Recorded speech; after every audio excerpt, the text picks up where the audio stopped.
জাতীয় সংসদে পাশ হয়েছে 2024-25 অর্থ বছরের বাজেট, যা কার্যকর হবে আগামীকাল 1 জুলাই থেকে।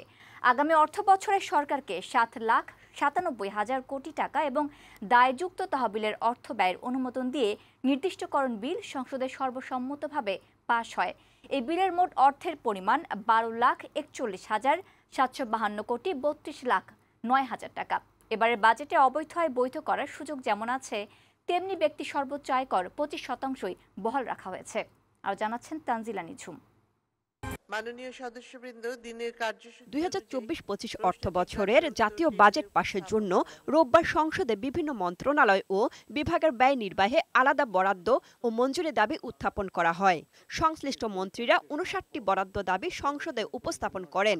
পরিচালন ও উন্নয়ন ব্যয় নির্বাহকল্পে মহামান্য রাষ্ট্রপতিকে অনধিক বিরোধী দল এবং স্বতন্ত্র সদস্যরা সরকারের এসব অর্থ বরাদ্দের দাবির বিরুদ্ধে 251টি ছাঁটাই প্রস্তাব আনেন। তবে সব ছাঁটাই প্রস্তাবের উপর আলোচনা হয়নি। 3টির উপর আলোচনার সুযোগ পান এবং তাদের সব ছাঁটাই প্রস্তাব সরকারি দলের সদস্যদের কণ্ঠভোটে নাকচ হয়ে যায়। প্রতিটি মঞ্জুরি দাবি আলাদাভাবে পাশ হয়। যারা এই প্রস্তাবের পক্ষে আছেন তারা হ্যাঁ বলুন, যারা এই প্রস্তাবের বিপক্ষে আছেন তারা না বলুন।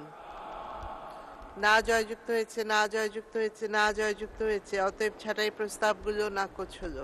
এরপর 12,41,752 কোটি 32,09,000 টাকা ব্যয়ের অনুমোদন নিতে নির্দিষ্টকরণ বিল 2024 পাশের প্রস্তাব সংসদে পেশ করেন অর্থমন্ত্রী আবুল হাসান মাহমুদ আলী। নির্দিষ্টকরণ বিল 2024 এই মহান সংসদে অবিলম্বে বিবেচনার জন্য গ্রহণ করা হোক। বিলটি কণ্ঠভোটে সর্বসম্মতভাবে পাশ হয়। এর মধ্য দিয়ে জাতীয় বাজেট ও দায়যুক্ত অর্থ ব্যয়ের অনুমোদন পেল সরকার। নির্দিষ্টকরণ বিল 2024 অবিলম্বে বিবেচনার জন্য গ্রহণ করা হোক। যারা এই প্রস্তাবের পক্ষে আছেন তারা হ্যাঁ বলুন, যারা এই প্রস্তাবের বিপক্ষে আছেন তারা না বলুন।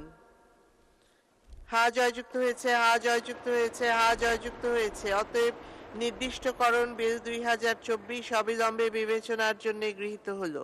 বিভিন্ন মহলে সমালোচনা ও আপত্তি থাকলেও বাজেটে অবৈধ সম্পদ বৈধ করা বা কালো টাকা সাদা করার সুযোগ বহাল রয়েছে।